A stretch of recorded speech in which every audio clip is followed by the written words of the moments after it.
Hi, thanks for taking a look at my video. What you've got here is our Rover 75, which is actually one of the oldest still left on the roads. I'll come on to more about its age in a little while. But what you've got here, the actual model, is a 2.5 V6 Automatic Connoisseur. I mentioned it's a very early one, and what I mean by that is it's actually known as a pre-production car. Now what that means is when the cars were made, the assembly lines would be tested, things would be fine-tuned, cars will be produced for advertisement, cars will be produced for road tests, for press, for use, use in the press, that kind of thing. And this is actually one of those cars. We know that because of the chassis number. It follows a certain format. If it was a different format, denotes that actually cars are sort of what they call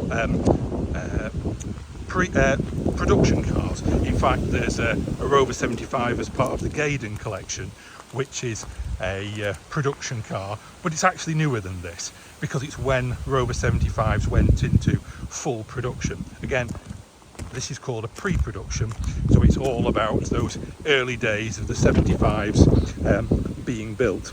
We actually know that the car was came off the production line on Monday the 22nd of February 1999 at 3:45. Records do exist for some Rover cars to tell you when they were actually built. So let me tell you a bit more about our specific car and why now, at well over 26 years, it's well, I think it looks a really nice example. I think it's probably one of the best ones out there. I'll leave others to judge that, but I'll tell you more about why ours is in the condition it's in just a moment. The colour it's in is what we call Pearlescent Atlantic Blue, so it does appear to sort of shimmer, or rather slightly change shades in the light. I've actually been lucky to catch the sun before it sets.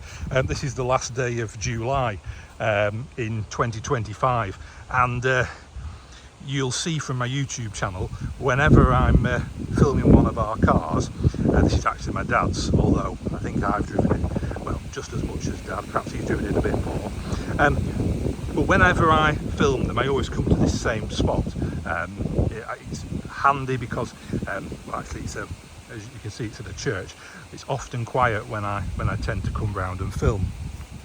So let me tell you a bit more. When the Rover 75s were advertised, when the TV adverts were done, the magazines features were done, Rover actually used an Atlantic Blue Connoisseur like this with these alloy wheels, these serpent alloys. In fact, if you have a look on YouTube for, I think you've just put in something like Rover 75 advert or Rover 75 launch advert, something like that, you'll find that they actually chose this colour and this spec, I presume because they thought it was quite appealing to people.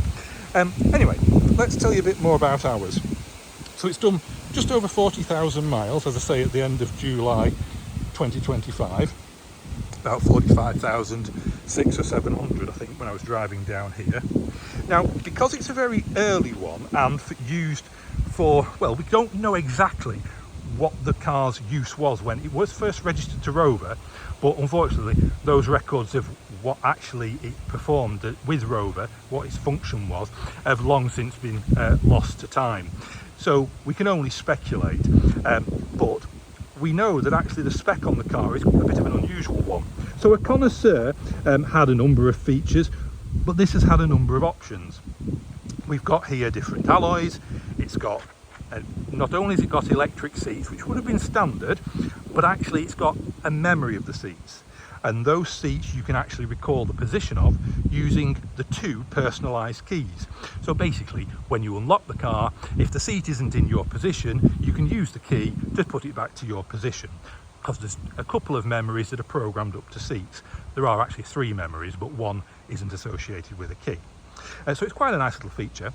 It's got a rear sunblind, that's electric, that comes up out of the parcel shelf, And forgive me if some of you know this, if you're perhaps a bit like me, a bit into your Rovers. I've had quite a few. I've really enjoyed them over the years. I've had them throughout my life. Probably most of my cars have been something British Leyland related over the years. But I just really like Rovers. Now, a few years ago, Dad was looking to buy a 75. Now, we don't do stress. We don't like headaches. And let's face it, any car that's, well, at the time we got it was 23 years old, any car can start to cause you stress. And there's never going to be a guarantee. I appreciate that. But we kind of wanted to have everything kind of in our favour, really. So we learnt of this one. In fact, we knew the owner. We'd only met the owner recently. We'd actually sold the owner a car that me and my partner had, a Rover 200 VI. And if you're a Rover fan, you'll appreciate that was a fast model. It was a white 5-door. More on that in a moment. It was, I think it was about 16 or 18,000 miles when we sold it. But the gent mentioned that he may one day sell his 75. And when we learnt quite what he'd done to keep it tip-top, a lot of preventative maintenance, because I believe on them you can end up with water leaks in the middle of the V. Forgive me, I'm not mechanical, but I think it was to do with the thermostat. He did a lot of preventative maintenance because he didn't want the hassle, the stress, the heartache of having to sort out problems. So to try and minimise the chance of that, he did what I would call preventative maintenance. When he saw the car for sale, he realised that it obviously, as you've learnt from me, that it was a very early one. And while 75s are nice, this was a little bit nicer, shall we say, because of its age and sort of its kind of history. But it wasn't in the condition it is now. The bumpers were slightly marked.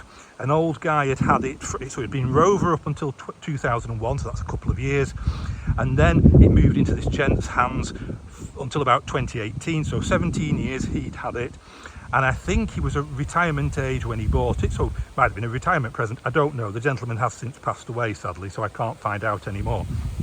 But anyway, and then in 2017, 2018, it moved on to the last owner, who had it 4 years till we bought it in 2022. Now, in that time, as I say, it had some scuffs on the front bumper, other little bits and bobs, and the previous owner made some inquiries about getting the paintwork done.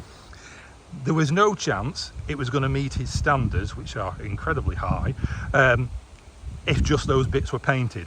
So he had the whole car repainted.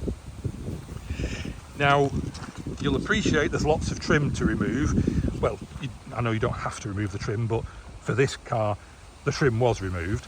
And some of that trim is never going to go back. You know, it's never going to go back perfectly. So the vast majority of the chrome trim, and we've got receipts for what I'm about to say, was bought new, old stock. I don't think the door handles were, but the side strip running front to back, the bits in the bumpers, the handle across the boot lid, the front grille. Now, if you know your 75s, you'll recognise that the grille is, I think they were like as a dealer accessory. I don't think you could actually option them on an options list. I may be wrong on that, but it's actually not got the black slats. We've got the chrome slats here rather than black slats. I think that came from Amsterdam. Those of you in the Rover circles will know that there's a really good source of Rover parts, well, there is in the UK, but there's a few in different places, and one is in the Netherlands. He also bought at the same time a new old stock steering wheel. I believe the previous one wasn't in bad nick. The car had only done high 30,000 miles, that realm, when he got it, but nonetheless new old stock steering wheel. Other bits and bobs. In fact, shall we take a look inside in a second? Just before I go on, in fact, I mentioned that he was quite, well, I think I've touched on, he was kind of quite a particular gent. And actually, 3 years ago, he had the car featured in a magazine. I've got it on the grass just behind me, so in a moment I'll just give you a bit of a flick through that magazine. So forgive me if the angle kind of goes a bit skew-whiff. But yeah, he had it featured in what's called Classic Retro Modern, issue 12, July 2022. Needless to say, we bought a few copies. And it was an article about telling you about the Rover 75, about the build, about what to look out for, and the one used for the photo shoot over it's 10 pages, it's actually featured, is our car. The irony is, I mentioned we sold the gentleman our 200 VI. If you look in issue 35 of the same Classic Retro Modern magazine, if you look in issue 35, which is July 2025, this month's edition, he's had our white, well, it's not ours, is it now anymore? He's had the white VI featured in there. So I don't know, I'm possibly a bit strange, but I kind of got a bit of a kick out of that. So if we just have a quick look, this is the one that our car is featured in, and that's our white VI in that edition. But here you'll see that's our car there. You'll recognise the registration. And like I say, there's 10 pages of this in that edition. I think we'd better move into the inside of the car, don't you? Oh, incidentally, I mentioned about the memory of the seats. So, yes, I'm going to give you a demo. My friends, if they do get around to watching this, may roll their eyes, but come on, they're my friends, they know what I'm like. So if I use, I've got my Rover key, which being an early Rover 75 has the Rover badge here. Over the future years of Rover 75s, there was, because Rover were struggling, they had to initiate something called Project Drive. Rover people in the Rover kind of fraternity, shall we call it, will know all about Project Drive. But basically it was to try and sort of eliminate, well, not waste, but cut costs a bit to try and help the profitability of Rover. We all know, sadly, that it wasn't able to be saved. But one of the cost-cutting measures was later models, as years went on, the single focus don't have Rover on there. There's lots and lots. I mean, that's relatively minor, but other bits and bobs are the little silver, where's my finger on this picture, that little silver strip there just at the bottom corner of the door, that was deleted. That tells you the engine size. On that rear on the back door, there's a Rover badge, that was taken off. There's too many things to mention, and what I would say is have a Google for the Rover 75 and MGZT forum. It's fantastic, wealth of knowledge on there. It's helped me kind of put some research together towards the likelihood that this is, I think, around about the 20th oldest, and of those that are on the road, it looks like it's the second lowest mileage. When I say on the road, I mean those that have like had an MOT, say in the last 10 years or so. I appreciate some might be being stored, and might not go out on the roads because people don't want to add miles to them or whatever. Anyway, let's have a look inside. Oh, incidentally, I mentioned chrome. Yes, the chrome mirror caps were also purchased new, but not just the cap. The whole door mirror on both sides were brand new together with the chrome. It's that level of detail that when we were looking for a 75 made us think, well, there's plenty of 75s to have a look at, and you can find some really nice ones, but it was just when you started listing everything about this, and if I'm honest, it's the colour, it's the wheels, it's the fact that it's like what was in the advert, it's just the whole package. We just got really excited, so we decided to have this one. So the car's locked, so I'm going to go back to the key now. So I'm going to unlock the car, and that seat, in a moment, you should be able to see, you can see the headrest is moving, and it's moved back. There we go. So the seats now, I think that's my position that I've got set in. You'll see memory seats. That's the, well, you can't necessarily tell from here, but the new steering wheel. It's got the sun blind. Oh, sorry, that's a bit of repetition. You have heard me say that. It's also got a folding rear seat. Not all 75s get that. I think on the really early ones, I think it was standard on perhaps this Connoisseur spec. But as time went on, specs changed, cost cutting. it wasn't on the more entry level, but you could option it. So there's some features on here like rear air vents. On much later Rovers, those were deleted. The rear ashtray that's behind that little flap, that was deleted. I'm not so sure about the cup holders which are behind this panel. They have maybe have been deleted, but this was all progressive, gradual over the time that Rover were making the 75s. I just think it's a real shame that the 75, well, not the 75, but that Rover went out of production. I just think they're a real quality car. Having owned one now, well, Dad's owned it, but having had it now in our life for 3 years, yeah, you can really see that there is some quality. Rover were really going places, but sadly too far, you know, into money problems to really be saved. Some signs that it's what we call that pre-production model. So before the proper production started, is little black plastic here. I was chatting to a friend actually only recently, and you know who you are. I will just say your name's Chris, but you know who you are. And he was just educating me that the reason why the early ones had the black on there was because the company producing the well, let's face it, I don't think it was real wood on there, do you? But on that, they hadn't got the tooling, or they hadn't got up to speed to be able to produce it with a wood effect on it. So the early ones, the pre-production, had black switch covers around the switches. Now when I talk about wood, the wood on the dash on here is actual wood veneer. So that is a real wood veneer. You can tell, and if you're a Rover person, you'll know what I'm going to say. You can tell by the airbag symbol that it's real wood, because the airbag symbol is different on later ones. But yeah, it's in the ash grey seats. The interior is. I mentioned it's automatic. Let's just have a sit in. Oh, before we do, when the previous owner got the car, this seat was a bit sagged, not in need of repair.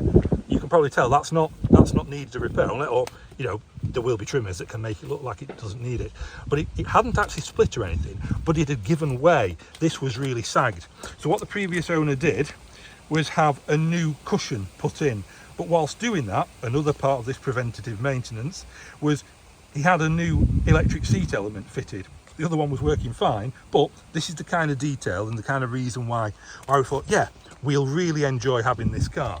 So let me just get in and let me get the key out, because I need to just, well, I don't need to, but I'm going to show you something. And thank you if you're still with me, because we are 17 minutes in now. So hats off to you. I should have forewarned you at the beginning this was going to be a long vid. So let's just jump inside. Now, what we're going to do is we're going to have a look at the back of the car. Now, Rover people will know, I know, but you'll see we have Rover embossed in the headrests. It was on the early cars, admittedly not just the pre-production, it was for a little while after, but I think within a couple of years, by around about 2001 sometime, the embossed Rover badge wasn't fitted to the headrests because of the cost cutting. Lovely headlining. So what I'm going to do now is just turn on the ignition. I've put the key in, yeah, I'm just checking it. I'm trying to multitask, and my partner would say you can't do two things at once, but I'm going to prove him wrong. So let's just pop the ignition. Radio's going to come on now, sorry folks, and we might get done for copyright, not copyright, whatever it's called to do with music. So we've turned that off. So let's just put the radio, the ignition back on and press the button.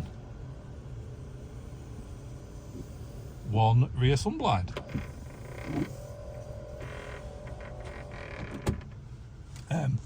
Being the spec it is, we've got climate control. I've got it, that's got the climate control on. Now I had it in Econ, I didn't have the air conditioning.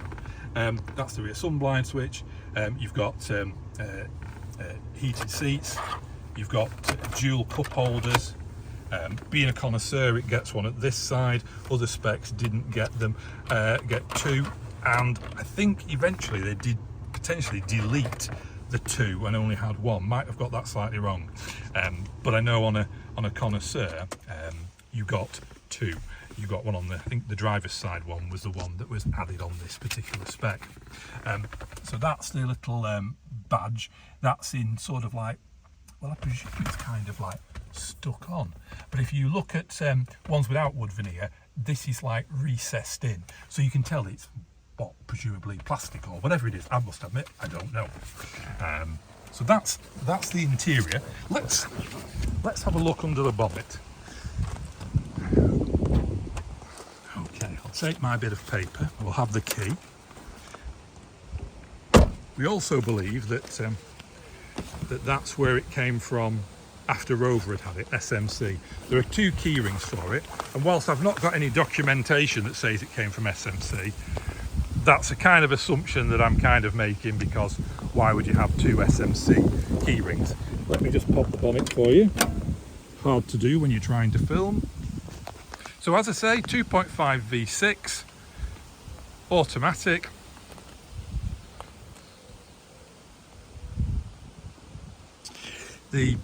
We've got receipts for all the bits and bobs that were done, and as I say, it had a new thermostat, it had some pipes and things. They weren't a problem, but it was all just common things apparently that could go wrong. So it was no, it wasn't. How old was it when he got it? It was a 20-ish year old car, so we had certain things done just for peace of mind, really. Sorry, there's a car going past. Anyway, let's just shut that up. I always hate shutting bonnets, I don't want to be too rough. There we go.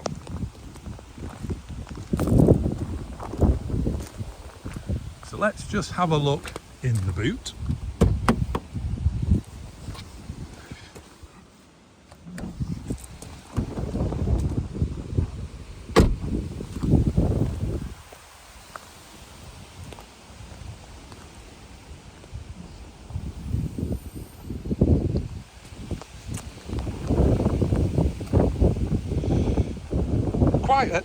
They were quite a decent sized car, so nice amount of space in there, really nice amount of space. And then you've actually got a ski hatch facility. That's through the armrest. There's a centre armrest on it. I think you probably would, you would expect that on something like this. You can see the Rover plates on it there.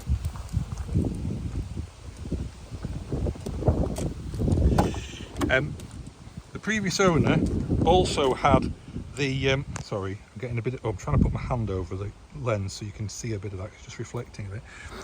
The previous owner also, at the same time as doing all the other bits and bobs, had the wheels all refurbished and new centre caps, and because he was my kind of guy, he had the paint, obviously you need it to match really originally, but he had it properly matched so that it was exactly the same shade as the centre cap.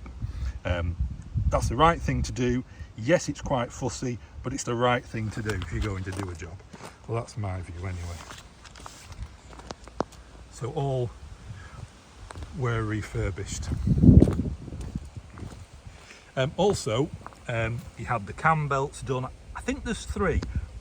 Put in the comments if I've got that wrong, I may be wrong, but there's certainly more than 1 as part of the cam belt kit. He had the cam belts changed. That sun's coming out even more now, it's lovely. Yeah, he had the cam belts done, but bear in mind this is now what? I forget when that was. Anyway, so when we bought it, which was August 22, we knew that the cam belts were going to be due within the next year or so. So we had those done early, I think it might have been March, but anyway, early 2023 we had the cam belts done. I really like how the colour just pops in this kind of sun. So what I'm going to do now, folks, you've been with me 24 minutes exactly, you've done well, I commend you. I'm not after people, liking and subscribing. You can see I rarely post videos, but thanks for sticking it out. I'm going to have a quick look now through my little notes that I've put on here. Oh, something else I've just seen on my notes. I don't know quite what they are. So Viz motors. If you know your Rovers or know your 75s and ZTs, you'll know what Viz motors are on a 2.5 V6. I think it's to do with letting air into the engine, and you would think that I should have looked this up, shouldn't I? But I should have done. Anyway, it had new Viz motors on it in the previous owner's ownership. I don't think there was a problem, because we've got the assembly with these motors in it if I've got it right. It's like a big block that sits on top of the engine. We've got the old one. I think we've got it in Dad's loft in the garage. Yeah, we've got the old one, so I don't think there's actually anything wrong with that, but again, it was preventative maintenance, I think. So really, I think I'm going to call it a day there. I do appreciate you spending the time to watch this all the way through. That's hour 75, as I say, really early. It came down the production line Monday the 22nd of Feb at 3:45 and a few seconds. We even know the exact seconds, but then again, you can get that, as I say, for some other Rovers as well. It's not just this particular 75. There is a register available, but it's only on certain models and of certain ages, so you know it's not going to be there for every single Rover, but it's there for a lot around this kind of age and newer, kind of up towards the end of Rover. I think there's a lot of records available. You just need to sort of get in touch with the relative clubs and somebody be able to tell you, if you've got a Rover and you want to find out more. So I'm just weighing up now where the best place is to really end this video. But I think as I just pause for thought for a moment and just think about it, there isn't really anything else to tell you. I'm talking slowly while I just think. Oh, final thing I suppose I'll tell you is it's what we call a Cowley car. So when this car was being made, BMW owned Rover. We all know that, well, a lot of us will know that BMW did sell Rover to like a consortium. I think it was what we called the Phoenix consortium. They sold Rover, and part of the deal was that BMW kept the factory in Cowley. I think that's the one where they now make the BMW Mini. And so as part of that deal, they moved production up to Longbridge, and when they did, they called them a Longbridge car, of course, and the black sills and the black bottoms of the bumpers was body coloured. Anyway, thanks for watching, and yeah, thanks for sticking with me. All right, see you folks, bye bye.